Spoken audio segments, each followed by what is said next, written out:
भाद्रपद शुक्ल पक्ष की पूर्णिमा से पितृपक्ष की शुरुआत मानी जाती है। वहीं इसका समापन अश्विन माह की अमावस्या तिथि पर होती है। ऐसे में इस साल पितृपक्ष की शुरुआत 17 सितंबर से शुरू हो चुकी है, जिसका समापन 2 अक्टूबर को होगा। पितृपक्ष के पहले श्राद्ध के दिन यानी 18 अक्टूबर को चंद्र ग्रहण का साया रहने वाला है। वहीं पितृपक्ष की समाप्ति पर 2 अक्टूबर को सूर्य ग्रहण लगने जा रहा है। यदि आपके घर में पितृदोष लग गया है तो व्यक्ति कड़ी मेहनत के बावजूद भी सफलता हाथ नहीं लगेगी। पितृदोष होने के कारण व्यक्ति की तरक्की भी रुक जाती है, साथ ही कारोबार में भी नुकसान होने लगता है। इतना ही नहीं, एक के बाद एक दुर्घटनाएं होने लगती है। यह सभी संकेत पितृदोष होने की तरफ इशारा करते हैं। ऐसे में पंडित ओमकार नाथ मिश्रा ने बताया है कि आखिर इस पितृदोष की समस्या को कैसे दूर किया जाए। सभी मित्रों को पंडित ओमकार नाथ मिश्रा जी की तरफ से राधे राधे, जय श्री कृष्णा। मित्रों, आज हम चर्चा करेंगे पारिवारिक समस्याओं के विषय को लेकर। जैसा कि हम देखते हैं कि परिवार में पैसा चारों तरफ से आता है, कमाई अच्छी होती है, पैसा घर में टिक नहीं पाता है। परिवार का कोई भी व्यक्ति किसी ना किसी बीमारी से हमेशा ग्रसित रहता है।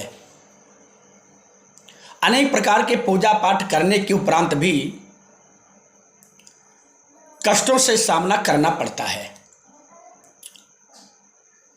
इन सब का एक ही कारण है कि हमारे घर में पितृदोष हो चुका है। हमारे जो पूर्वज हैं उनको शांति नहीं मिल पा रही है। हमारे द्वारा किए गए कर्मों को देखकर उनको पीड़ा होती है, उनको दुख होता है।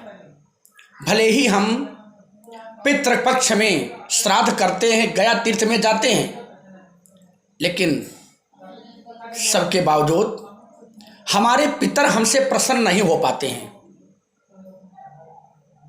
तो इन समस्याओं से निकलने के लिए एक उत्तम आसान उपाय पितृपक्ष में श्रीमद् भागवत महापुराण का मूल पाठ यदि हम करवा लें तो पितृदोष से मुक्ति मिल जाती है। हमारे पितृ देवता प्रसन्न हो जाते हैं और हमको आशीर्वाद देते हैं। आगे आने वाली 18 तारीख को पूर्णिमा तिथि की श्राद्ध है। इसके बाद 19 तारीख से पितृपक्ष प्रारंभ हो जाएगा। 15 दिनों तक हम सभी अपने घर में अपने पूर्वजों के लिए, अपने पितरों के लिए श्राद्ध करते हैं, ब्राह्मण भोजन करवाते हैं, दक्षिणा देते हैं। सबके बावजूद हम अनेक प्रकार की समस्याओं से घिरे ही रहते हैं। जब अपने घर में या किसी तीर्थ स्थान में किसी योग्य ब्राह्मण के द्वारा 7 दिन तक पूरी श्रीमद् भागवत महापुराण का पाठ हो जाए, पितृदोष से तो मुक्ति मिलना ही मिलना है। पितृ प्रसन्न होंगे, आशीर्वाद देंगे और भगवान के धाम में पहुंच जाएंगे, भगवान के चरणों में पहुंच जाएंगे। और इधर जो हम आर्थिक समस्याओं से गुजर रहे हैं, उन आर्थिक समस्याओं से हमको मुक्ति मिल जाएगी, राहत मिल जाएगी। तो मित्रों, यह कलयुग में बहुत आसान एवं सरल उपाय भागवत में ही बताया गया है। गोकर्ण जी ने गया में जाकर पिंडदान किया, अनेक तीर्थों में पिंडदान किया, लेकिन भाई धुंधकारी जो प्रेत बना था उसका उद्धार नहीं हुआ। पुनः जब गंगा जी के किनारे गोकर्ण जी ने 7 दिन तक भागवत की कथा को श्रवण कराया, धुंधकारी प्रेत बना है, बांस में छिपकर बैठा है और 7 दिन तक प्रेत योनि में भागवत को श्रवण किया, बैकुंठ से विमान आया, अब उस विमान में बैठकर भगवान के धाम में पहुंचा है। ये भागवत का महत्व है। और पितृपक्ष में जो श्रीमद् भागवत महापुराण का पाठ अपने घर पर या देवालय में या गंगा मैया के तट पर किया जाता है, इसमें कोई खर्चा नहीं आता है। इसमें लाइट, साउंड, माइक, पंडाल की कोई भी प्रकार की आवश्यकता नहीं होती है, किसी भी प्रकार की आवश्यकता नहीं है। मात्र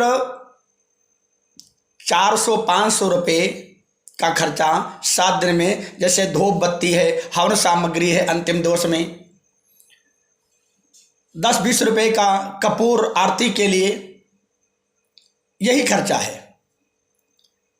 हाँ, मान लिया कि आप कोई योग्य ब्राह्मण से भागवत का पाठ करवा रहे हैं, आपके पास जो श्रद्धा है आप दक्षिणा देकर उसको विदा कर सकते हैं। वैसे जहां तक मेरा मानना है, जो मेरा विचार है, तो मैंने तो संकल्प किया है कि जीवों का उद्धार हो, मनुष्यों का उद्धार हो। घर में जो उनके कई प्रकार की समस्याएं हैं, उन समस्याओं का निस्तारण जब मेरे माध्यम से किया जाए, तो इसके लिए मैं कोई चार्ज भी नहीं ले सकता हूं। ये मेरा विचार नहीं है कि हमको कोई शुल्क चाहिए। कोई अपनी श्रद्धा अनुसार देना चाहता है तो दे करके सम्मान के साथ मेरी विदाई कर दे। हम प्रसन्न हैं और प्रसन्न रहेंगे। मेरे द्वारा किए गए कार्यों से कितने लोग प्रसन्न हैं, जीवन में यही महत्वपूर्ण होता है। पुनः एक बार सभी मित्रों को जय श्री राधे, जय श्री कृष्णा।